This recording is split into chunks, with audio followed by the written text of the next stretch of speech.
I'm Jane. Hi, I'm Kara Dansky. Thank you so much for having me. And I'm Beth, And this is Insightful Sisters. hello, everybody, and thank you so much, Cara. We're really excited to have you with us. I wrote a list of all the amazing things you've done, and I've got on it Democrat, lawyer, author, former senior counsel at ACLU, former chair of WOLF, currently president of the US chapter of WDI, and most importantly, I think we said this the other day, America's premier turf.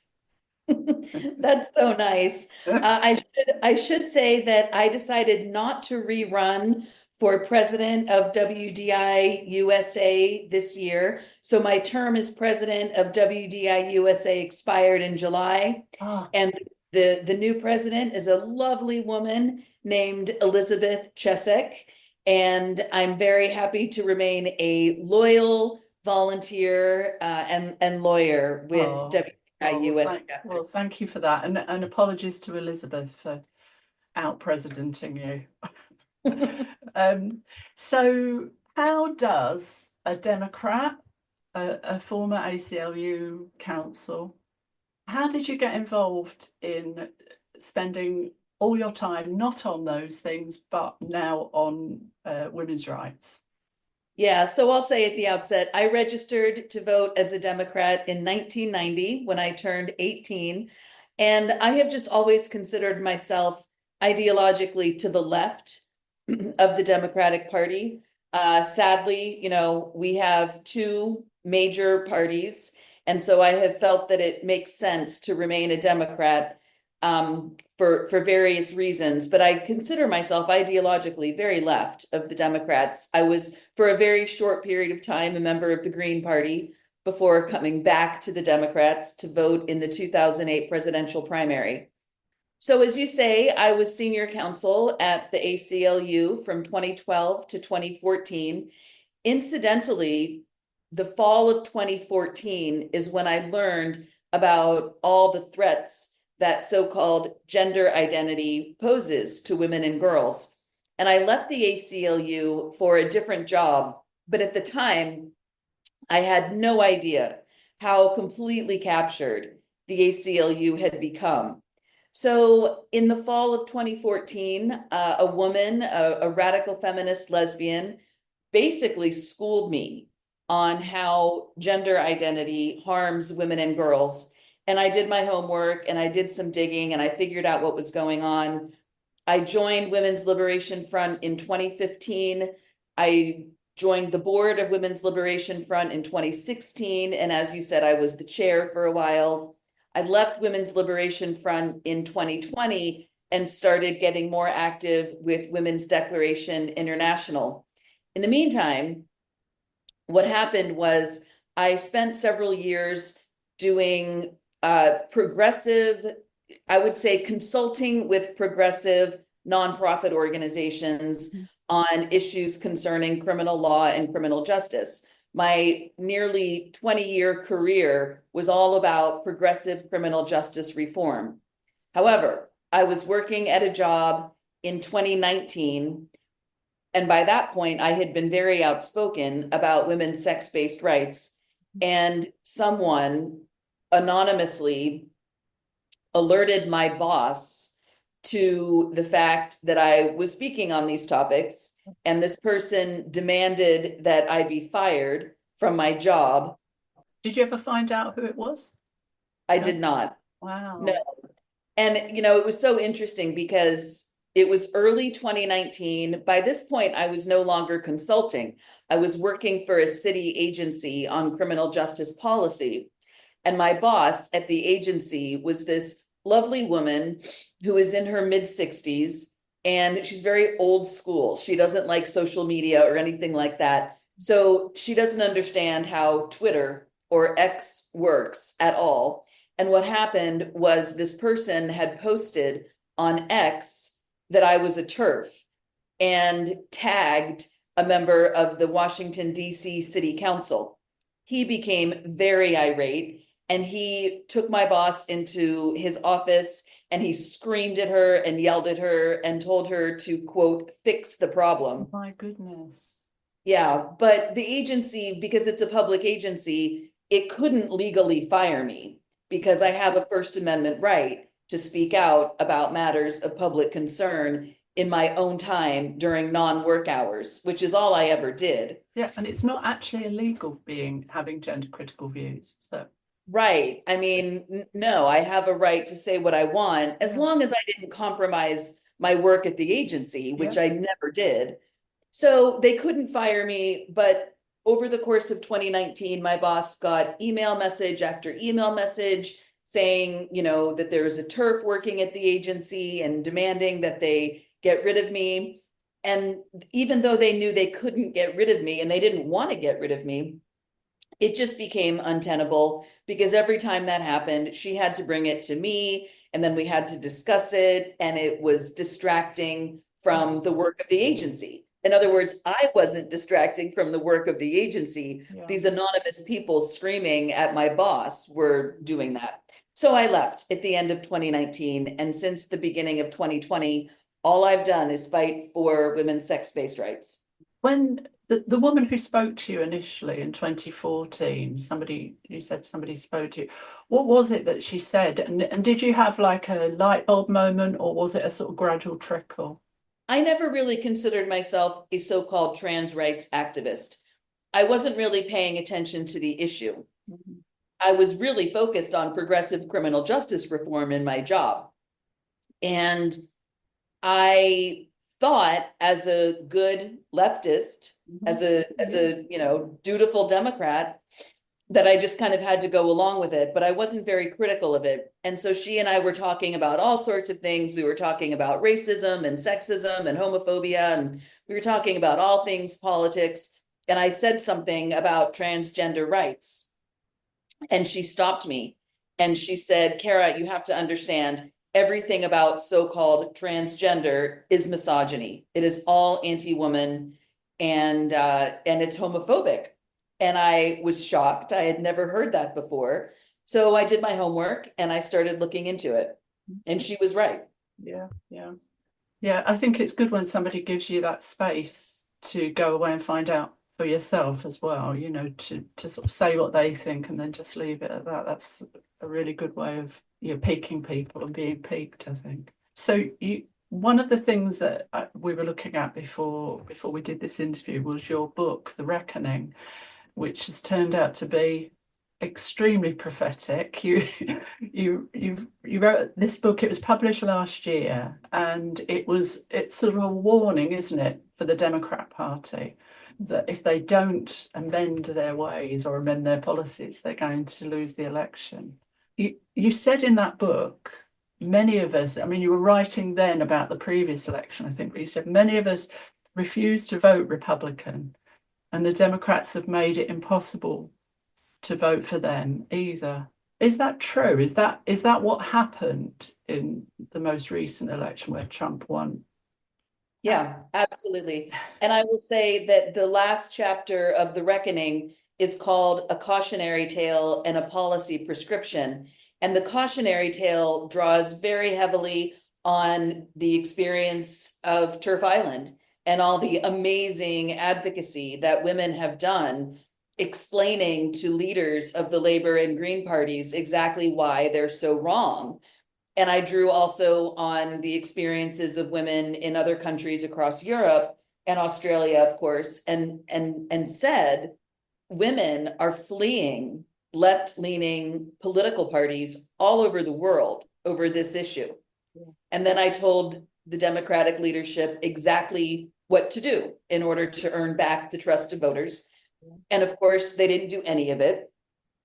And if you look at the polling, post-election polling, you find that immigration, the economy, and this issue were the three main reasons why he won, basically. Mm-hmm. And if you limit the polling only to people who made the decision in the very last days leading up to the election, this issue is the number one reason why they broke for Trump.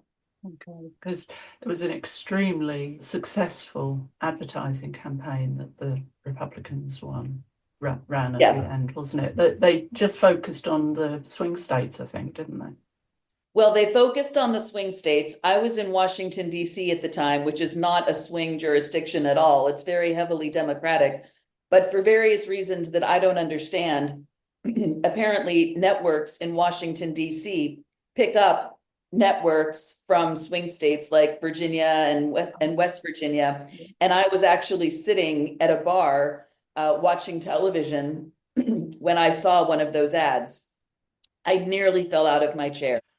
Do you want to tell people about that ad in case they haven't heard about them? I know the one that you mean, I think. Yeah, in 2019, Kamala Harris was on record supporting so-called sex changes for federal prison inmates and for for detained immigrants. And that, of course, is incredibly unpopular with the American electorate.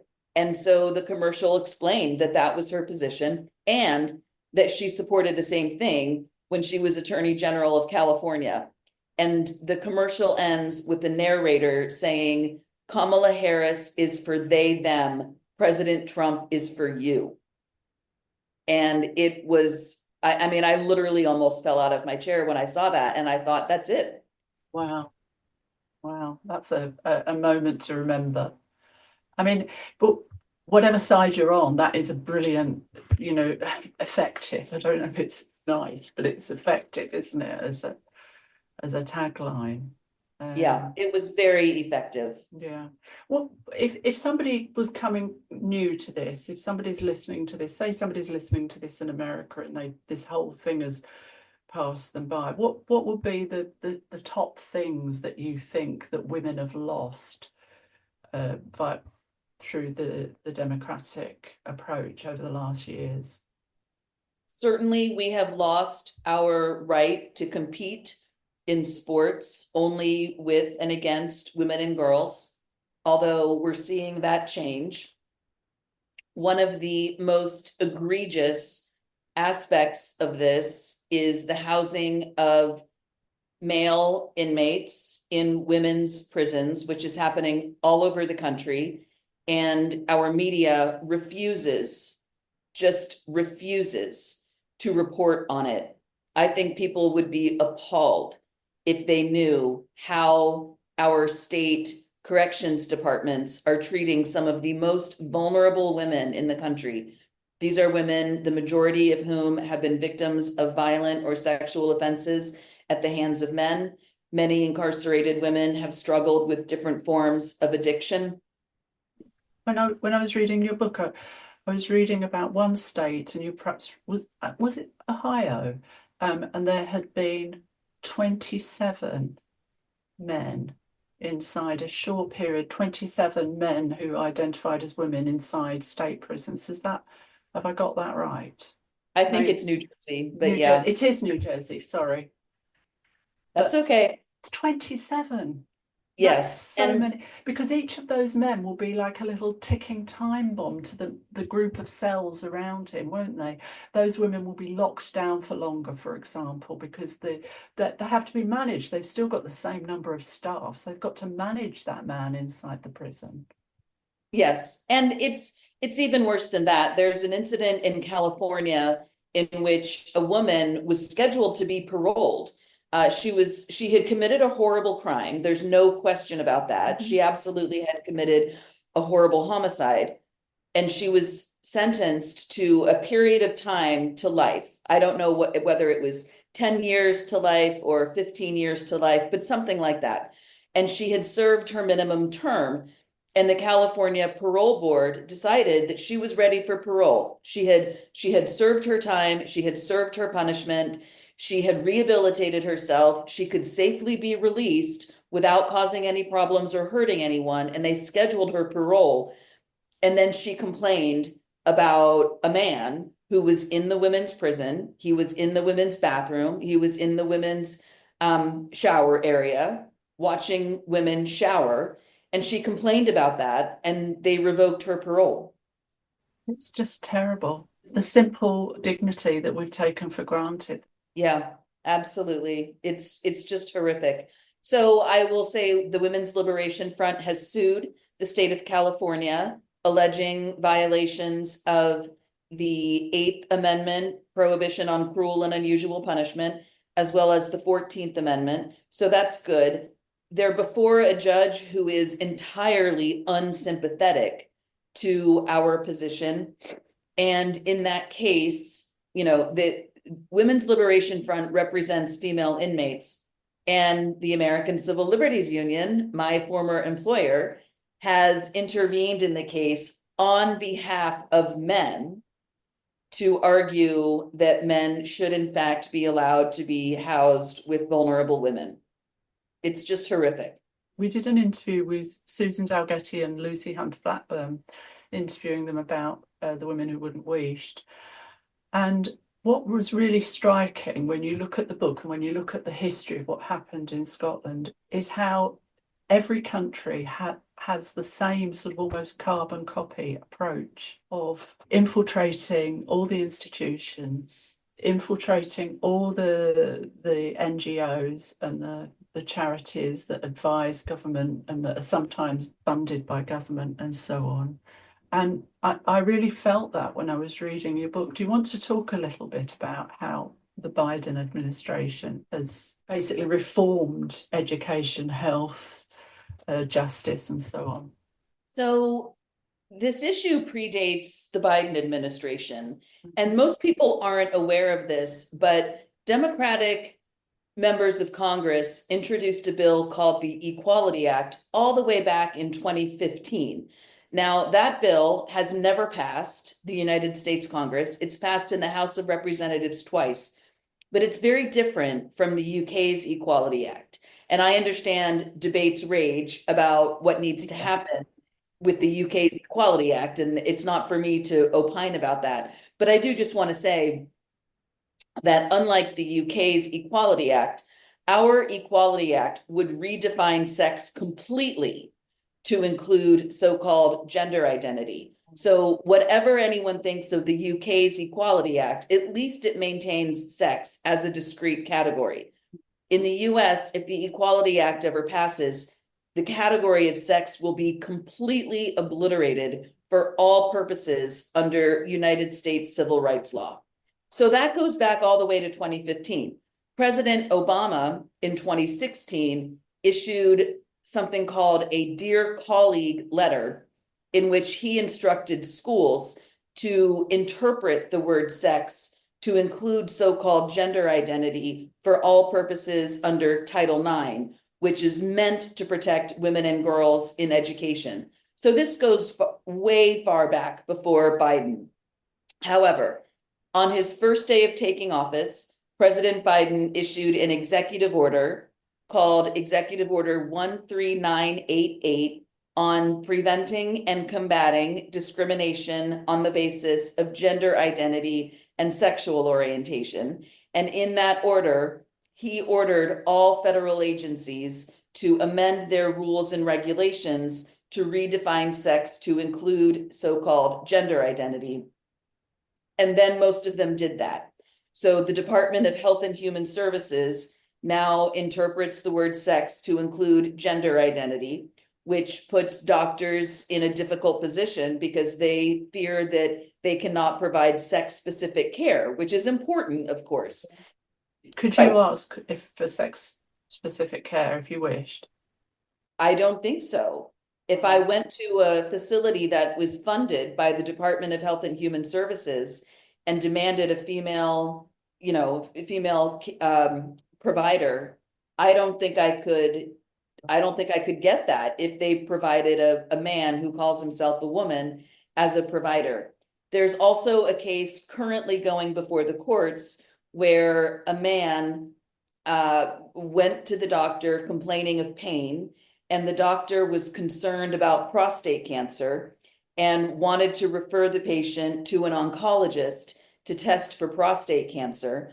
And the man said, "No, I identify as a woman, therefore I don't have a prostate, therefore I can't have prostate cancer." And the doctor was worried that if he provided sex-specific oncology care to this male patient, he would lose his federal funding. So that case, so he sued the Department of Health and Human Services, and that case is making its way through the courts. The Department of Housing and Urban Development has redefined sex to include gender identity, which means that we can't have any female-only housing. Of course, the Departments of Justice and Education have redefined sex to include gender identity, which means that schools are not permitted to maintain single-sex bathrooms. Now, I will say that there have been a lot of court cases that have blocked a lot of those actions from taking effect, which is a good thing. And we're waiting for the Supreme Court to tell us whether it knows what the word sex means. But yes, the Biden administration has done absolutely everything in its power to completely obliterate the category of sex.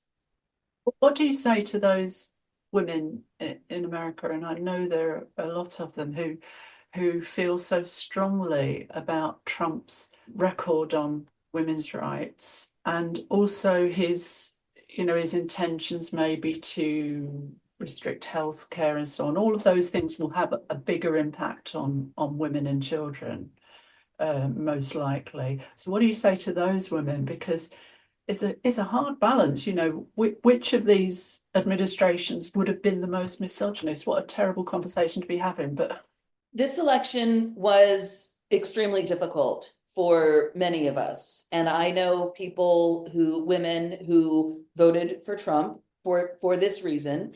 And I know people who just couldn't, for the exact reason that you say, that Trump is horrible. He's horrible to women and girls. And in my personal view, he's utterly unfit to serve in the Oval Office as President of the United States. I will say, I have said, and I will say again, I could not vote for either candidate this time. I just couldn't bring myself to do it. So I wrote in someone, and I don't want to say who, but I spoiled my ballot. And there are people who are quite angry with me about that. There are people who think I should have voted for Trump. There are people who think I should have voted for Harris, but I just couldn't bring myself to do either. And I know many women in this country who were in the same position. do you think the Republicans really believe in the tone of that advert that they put out? Or have they seized on this because they can see that it's a big issue with voters? I think they absolutely seized on it during the campaign because they can see that it's a big issue with voters. Now, whether they will make good on the promises they made during the campaign is an open question. I don't know. I don't trust him at all. And I have been saying for some time that having thoroughly colonized the political left in the United States, the so-called gender identity industry is coming for the political right. And I think that, politicians on both sides of the aisle will do what their donors tell them to do. I was struck by that when I was reading your book, the amount of money from the people like the Arcus Foundation and Stryker, and there was another couple of organizations, but also the pharmaceutical industry itself. It's such a powerful thing. Each of the children that you can persuade that they are the opposite sex is worth a colossal amount of money to the pharmaceutical industry, aren't they? Yeah, absolutely. So if I were them, I would be going to the Republicans now, and I would be giving them a lot of money. I sort of read this book, and I hardly recommend people read it, although I was sort of alternatively optimistic and miserable. Yeah. Because there's some, there's quite a lot of scary stuff, and you do feel that it's such a huge hill to climb, don't you? Yeah. Yeah. But the reason that I generally remain optimistic is that the average person is completely with us. Yeah.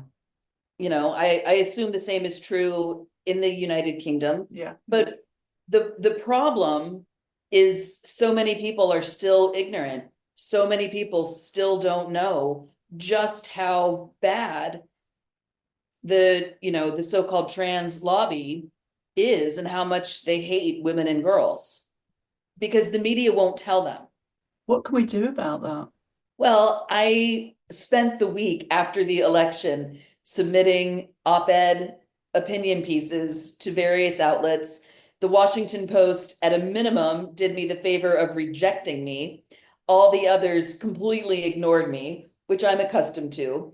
But I won't stop doing it. And I did manage at one point to get a piece published in an outlet called The Hill, which is very focused on Congress and on things happening inside the Washington, D.C. Beltway.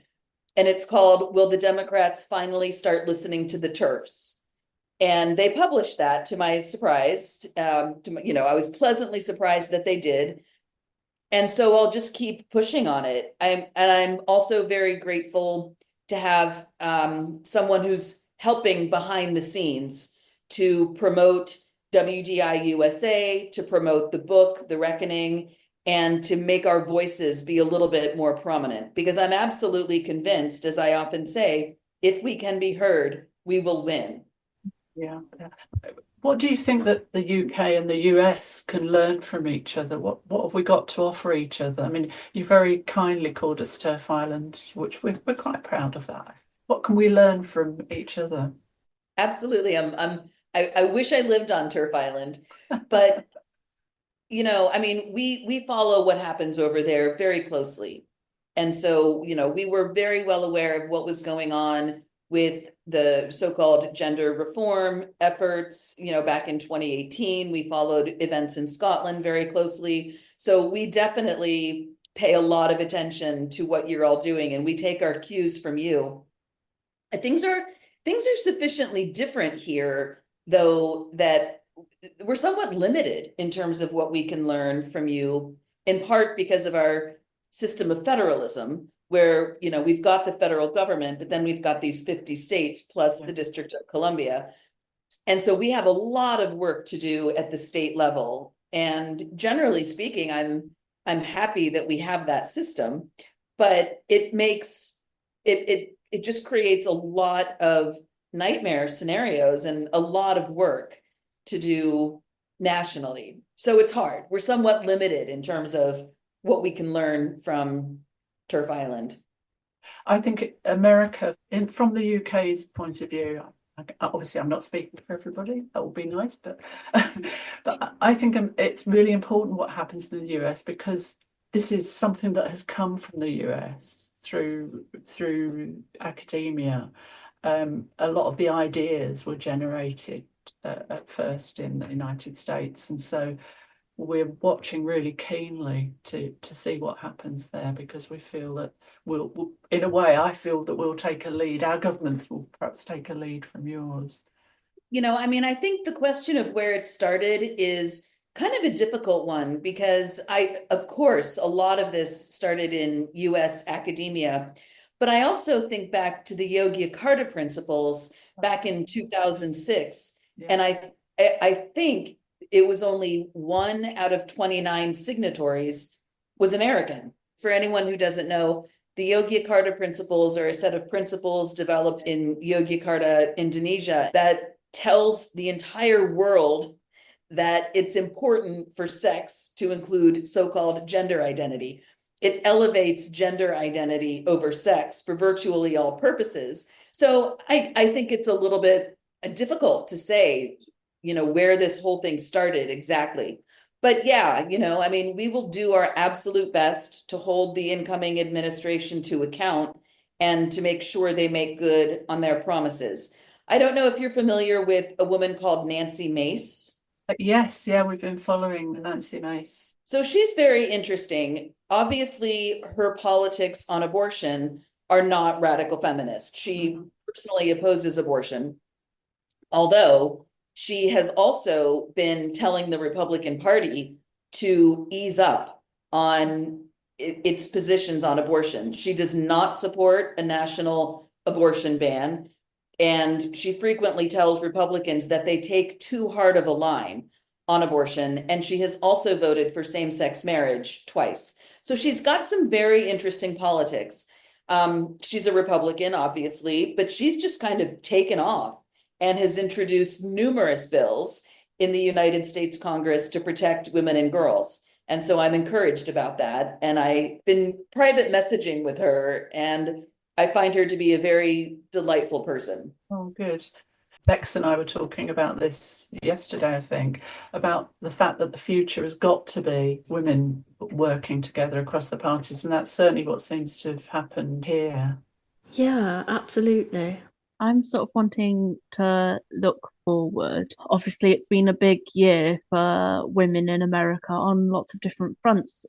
I'm sort of wondering what your thoughts are on the year to come and what the primary areas of focus will be. I imagine that we will keep doing what we're doing in terms of continuing to submit friend of the court briefs in cases. I know that a lot of people are talking about the case of US versus Skermeti, which we can talk about if you'd like.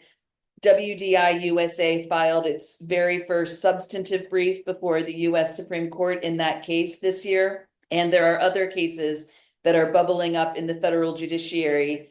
And I think those cases present a really good opportunity to explain the radical feminist objections to so-called gender identity. Another thing that I think is really interesting and going to be interesting this year is to see if Democrats in Congress bring back the Equality Act, which I'd mentioned previously. This bill has been going on since 2015, and American feminists have been criticizing it since then and explaining why redefining sex is bad for women and girls.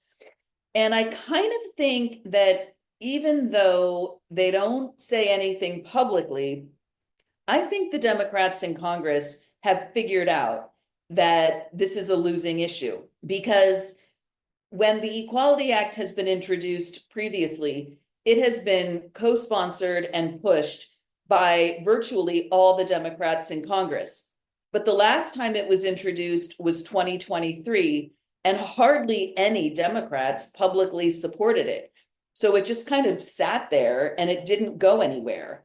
The last time it passed the House of Representatives was 2021. And at that point, it went over to the Senate side, and it went before the Senate Judiciary Committee, which was run by Democrats, and it passed in the Senate Judiciary Committee.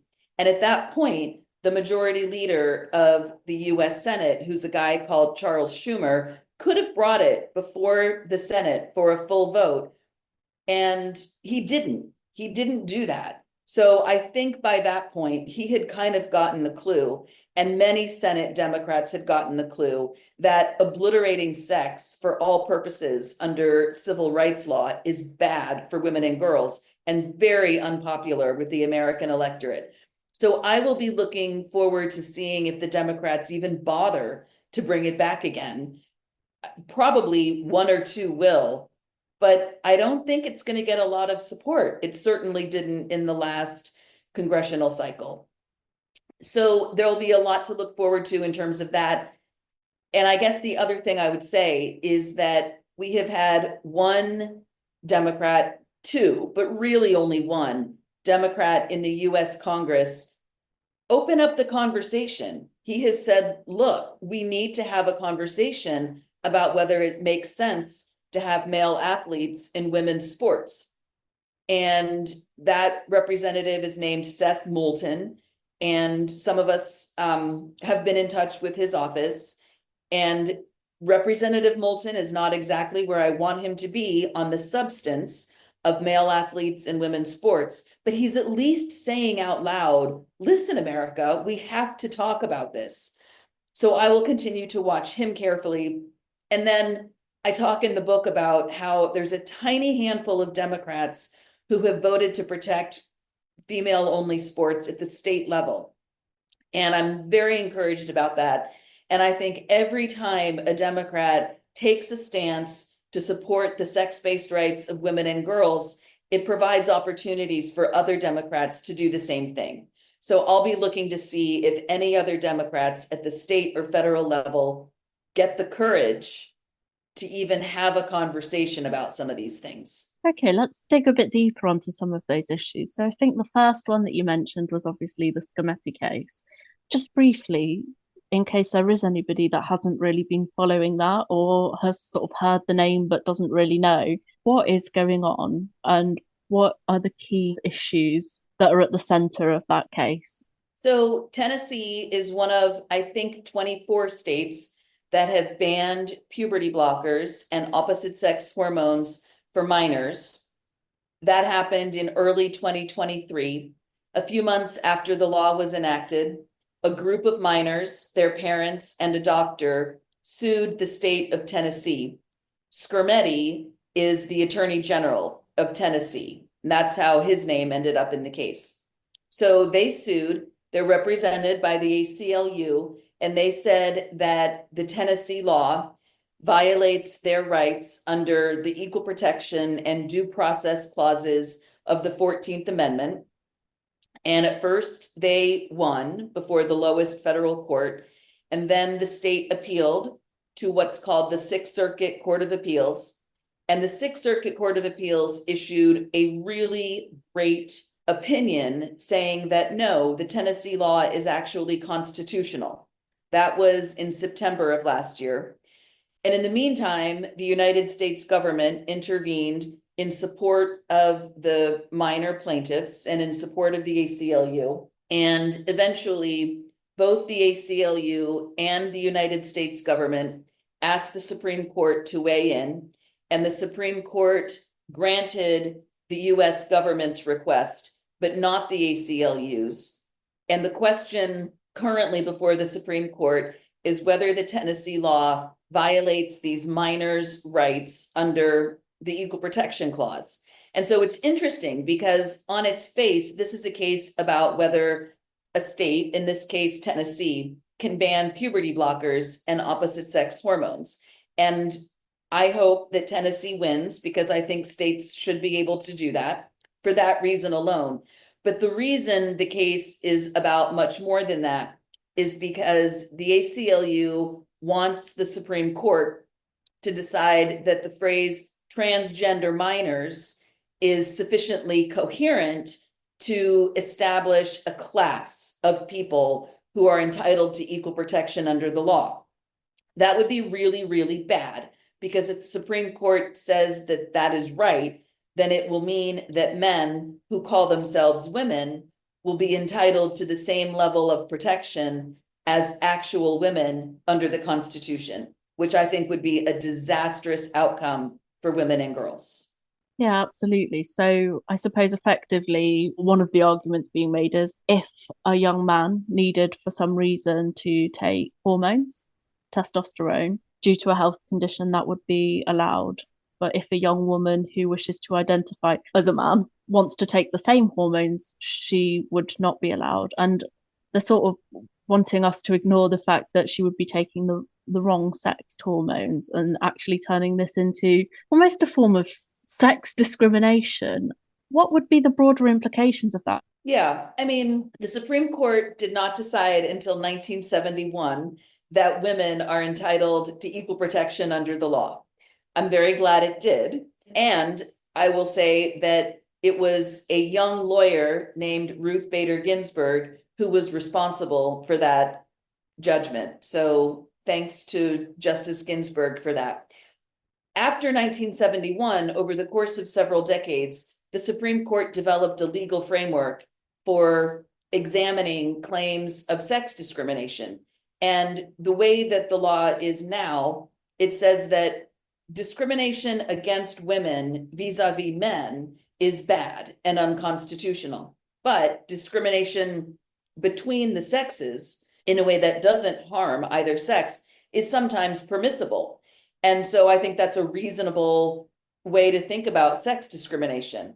But if the Supreme Court rules that so-called transgender minors, or by extension, transgender people, have the same set of rights as women and girls as a sex class, then it will undo decades worth of jurisprudence that protects women and girls as a sex class. So I think it would be absolutely devastating. In terms of this case, I do sort of wonder, are they really expecting to win? Because this is This may seem an obvious question, but I feel actually that on some level, everybody knows that there's a difference between sex and gender identity. Even those that would swear until they're blue in the face that trans women are women, trans men are men. If trans rights activists manage to rewrite all the laws that they want to rewrite, it would completely deny the existence of sex at all. Do they really believe that that's achievable or sustainable? Well, most people think that they're going to lose. Most people think that Tennessee is going to win. I certainly hope that's true. But having listened to the oral arguments in the case, which took place on December 4th, I worry that some of the justices might actually be able to be persuaded that the ACLU and the United States government are right. I hope not. I really hope not. But, we live in a time when there are a lot of people who have people in their lives who call themselves transgender.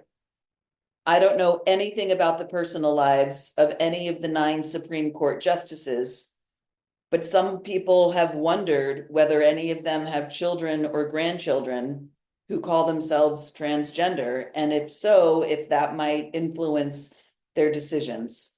It shouldn't, but they are, after all, human. Yeah, I mean it's a difficult one, isn't it? We've certainly had other guests so far point that out that all you really need is one person in the meeting room that has a trans child or a trans grandchild, and it completely skews things and shuts down healthy debate. Yeah, Is there a totally. way that we can come through this, a way to sort of balance the safety of trans people, of gender non-conforming people, gender non-conforming children as well, and the rights of women? Is there a sort of route that you can see America could pick out in all of this? I just think we have to hold the line on the material reality of sex. I don't see any way to accommodate both sex and so-called gender identity. And I also will say that protecting sex as a material reality protects people, children and adults, who don't conform to sex stereotypes. And protecting sex in the law is absolutely necessary if we're going to protect same-sex attraction in the law. So I just think that grounding all of the discussion in the material reality of sex is really important to accomplish all of those objectives. I don't use language like trans. I just don't. There are people who refer to themselves as transgender. I understand that, but every single one of them is either female or male. So, something else that you had touched on earlier was the state of politics. I know you spoke about it quite a bit with Jane, so I won't go over it too much, but I do wonder, because the left has led on this issue, the Democrats have led on this issue in many ways, or have tried to, and it's obviously not quite succeeded for them. What do they take forward from this? How can they climb down from the ladder and start to step back towards their core values, which should be around equality of sex and should be around protecting women? Yeah, so far since the election, most of the Democrats in positions of power appear to be learning nothing about this. Representative Moulton is an exception. I worry, part of the reason I wrote The Reckoning is I worry that the Democrats in power will simply hope this goes away. They'll just quietly stop talking about it and they'll pretend that it never happened. And so part of the reason I wrote the book is to make the record that yes, in fact, it happened. Yes, countless children have been harmed by policies embraced by the Democrats. Women and girls' spaces have been invaded by policies embraced by the Democrats. And I don't want them to be able to get away with just quietly pretending as though it never happened. I think that if they wanted to, they could just say we were wrong.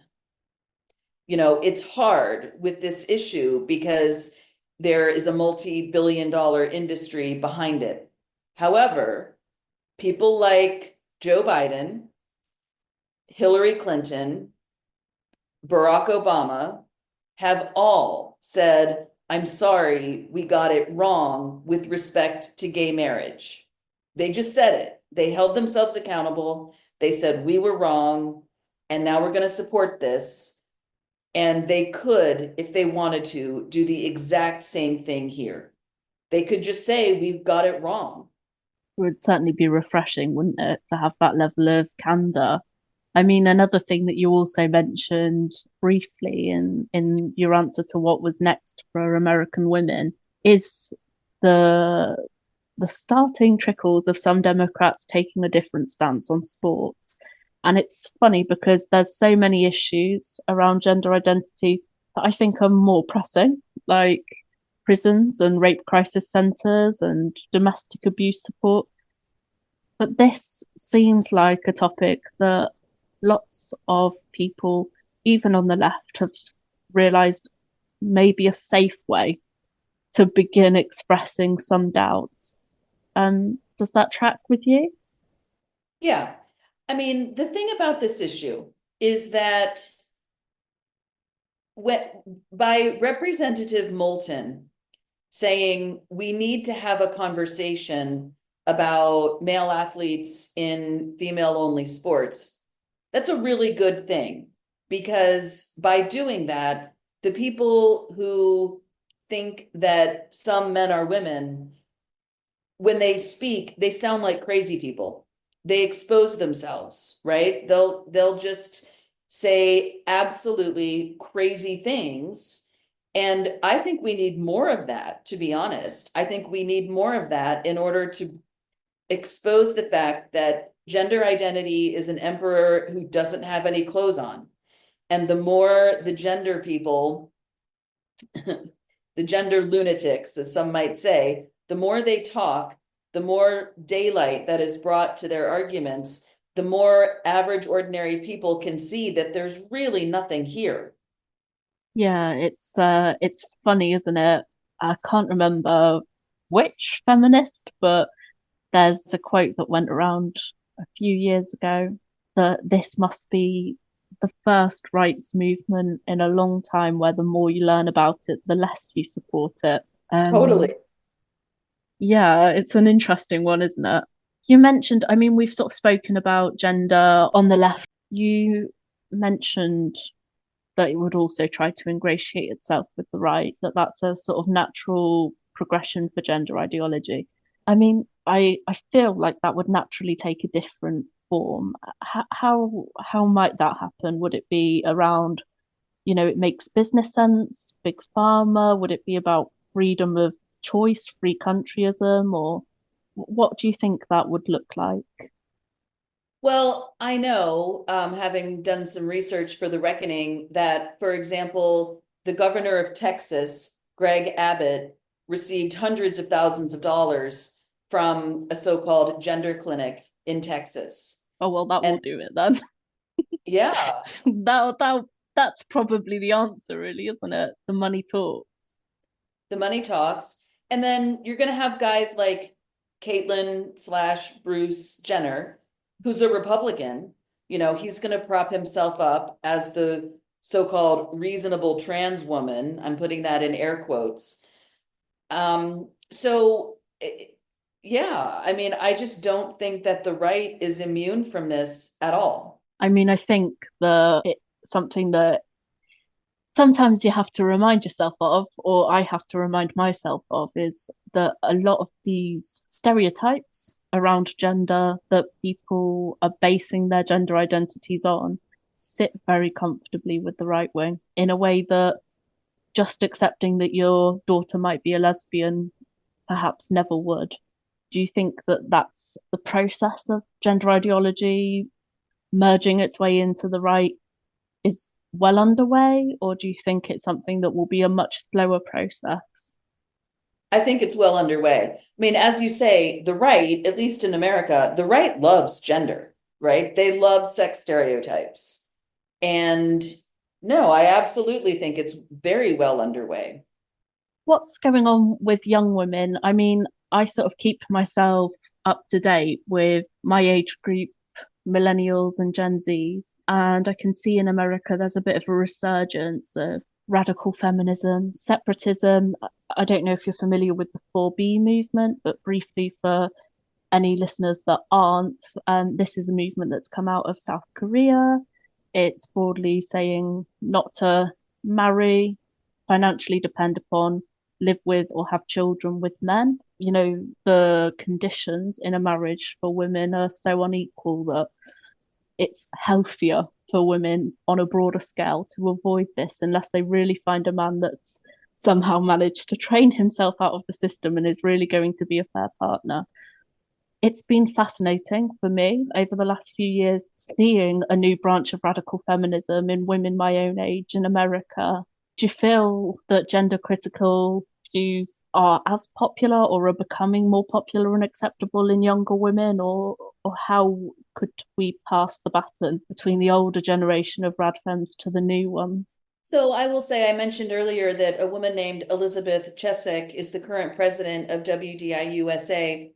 Elizabeth, I believe, I think she's a millennial. It's safe to say she's a millennial. And she found radical feminism through her own experience of navigating this space.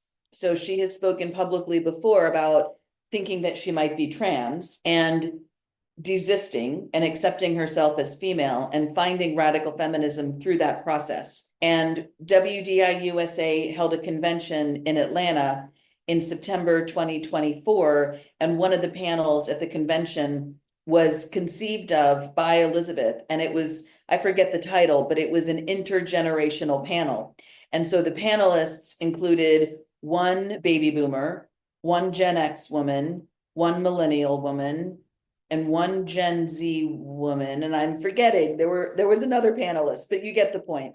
And it was really good. It was really inspiring and wonderful to see women across the generations learning from each other, sharing their experiences and things like that. And I do not have children, and many of my friends do not have children. So I don't really have any insight into what's going on with younger women these days. But what I've heard is that the millennial generation is for the most part captured by so-called gender identity ideology, but that younger women, that Gen Z women and younger are not, that they're rejecting it. And if that's right, I'm very encouraged by that. Great. I mean, we like to finish by asking a question about women who inspire you, or if there is somebody that you would recommend, maybe a lesser heard voice or someone that you think has an important message at the moment. Is there a woman that you feel listeners who've taken an interest in the topic today could really learn from? So the first woman who comes to mind is Mary Kate Delvey. She's not an author or anything like that, but she has a very fun account on Twitter/X where she does this thing where she reads out social media posts by self-described trans people. And her series is called Listen to Trans People. And she's absolutely delightful. And I've met her in person. She's completely wonderful. Someone else to pay attention to is Amy Sousa, who goes by Known Heretic on social media. Amy has a background in psychology, and she does a phenomenal job breaking down all of the ways in which so-called gender identity really invades not only our physical spaces, but also our psychological spaces. So she's an excellent resource as well. Oh, two top picks there. I've really, really enjoyed listening to this, and I'm going to talk about the book a bit again. I think if anyone out there hasn't read it, you really do need to read it and see. It must be very satisfying, Cara, to be able to say, I told you so, through the medium of a whole book. Sort of, I mean, I wish it had gone differently, Yeah, but here we are. yeah, yeah. But at least you do give a blueprint, don't you, of what to do, and how to get us out of this. Yeah, for sure. So thank you so much for doing this for us. We've really enjoyed it, and we feel very lucky to have had you. Well, Yeah, that's so thank nice. you. Thank you for having me. Thank you for making the time for us. It's been great. Thank you. Any listeners who have enjoyed today, please do check out Cara's 2 suggestions. We're a new podcast, so every like, share, comment, suggestion is really welcome at this stage. And thank you for listening today. Thank you for your support, and thank you, Cara.